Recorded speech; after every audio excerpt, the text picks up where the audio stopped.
Welcome back, folks. Meteorologist Hunter McCullough here with Northern News Now. So that first part, we talked a little bit about fog and what happens with it, how it develops, how it impacts our Northland, and how some geographical features around our region can also help to play into creating fog around the Northland and making it persist for several days. Now, this next part, like I mentioned in the first video, doesn't really have much to do with fog. Just another interesting part of the forecast that can really help us with our forecasting, and it's called atmospheric blocking. We've talked about it on air before. There's several different kinds, and it has to do with our upper atmosphere or our lower atmosphere, but more often our upper atmosphere, where there's a couple features in place that doesn't really allow much movement in our atmosphere. And what can happen is we can see the same kind of weather persisting over several days, maybe even several weeks. And this video talks more about those different kinds of atmospheric blocking. Please check it out here.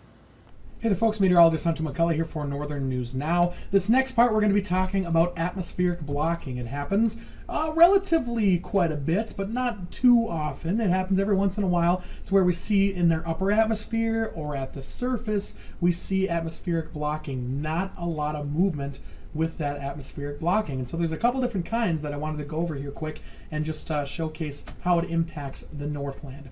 A couple common types of atmospheric blocking: cutoff lows and cutoff highs. A cutoff area of low pressure, meaning that it is a complete circle. It's not just a wave that's coming through. It actually has a complete circle around that area of low pressure, which is a low pressure system. With that, then we can see these waves are allowed to pass around this area of low pressure, and this area of low pressure really doesn't move much. It slowly moves along to the east. And can bring quite a bit of rain with that closed off low. We also have a cutoff area of high pressure over here, which can bring hot weather to us and also bring prolonged sunshine. Similar situation as low pressure, where we're seeing the jet stream and everything else allowed to just go around this area of high pressure, and really not much influencing this area of high pressure to move either direction. Eventually it does break apart, but it can last for, it's definitely lasted for a month or more before in our atmosphere. Mainly in the summer is when we see that happening. This can happen any time of year, any place, the low pressure. But a cutoff high, again, mainly in the summer, and mainly seeing prolonged sunshine, prolonged heat, and some drought situations as well developing if it is too prolonged. Now the length of these kind of vary. It depends on how strong the blocking is. This can be up to a week or a little more on average. Like I said, this could be up to a month or a little more on average, depending on how strong that blocking is. Another type of blocking is called a Rex block, and this typically happens off the coast of the western United States. And what we have is an area of high pressure and an area of low pressure stacked upon each other. And how this impacts us, it doesn't necessarily directly impact us, but it can propagate these waves to move into our region. So under the area of high pressure, we do see mostly clear skies. This is mainly areas like Seattle and areas along the coast of Canada. Low pressure, California, down towards Mexico and those areas, seeing some rain showers. Now, we typically see these waves that start to come into our region, and so it can bring waves of rain and waves of high pressure. It all depends on what exactly the strengths are of these two pressure systems.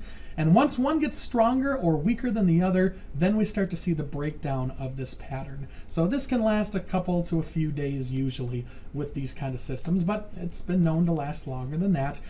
We don't see this as much as a cutoff high or a cutoff low, but still it is relatively common. All these types of blocking can be relatively common. We don't see them all the time, but it definitely happens. And when they do, we usually talk about it on air, that we've got a prolonged period of the same weather, a persistence forecast, as we like to call it, which is definitely something that can affect all of us around the region. Another one that I've talked about, I know for sure on air, this one's called omega blocking. This is the last kind of blocking that I'm going to be talking about. Omega, because it's shaped like the Greek letter omega, which looks like an upside down horseshoe.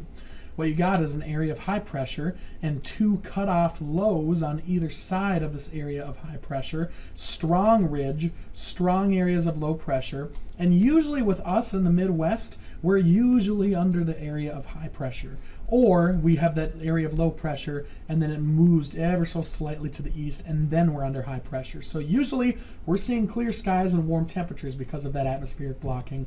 However, for a brief period before that high pressure moves in, we could be seeing prolonged rain showers. That's what you usually see here in our region from these atmospheric blocking patterns. There's a few different kinds, like I mentioned earlier, just to recap here.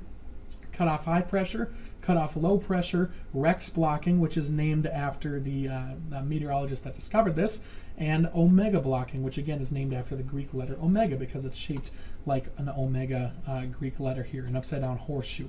I hope this gives you a little insight into what we're looking for in the forecast sometimes. It can definitely help with our forecast because we know it's going to be kind of the similar kind of weather over several days. If we do see this pattern setting up and we believe the models, then we can definitely improve our forecast knowing that it is going to be semi-similar over the next few days. So there you go. There's your different lessons on atmospheric blocking. Have a great day.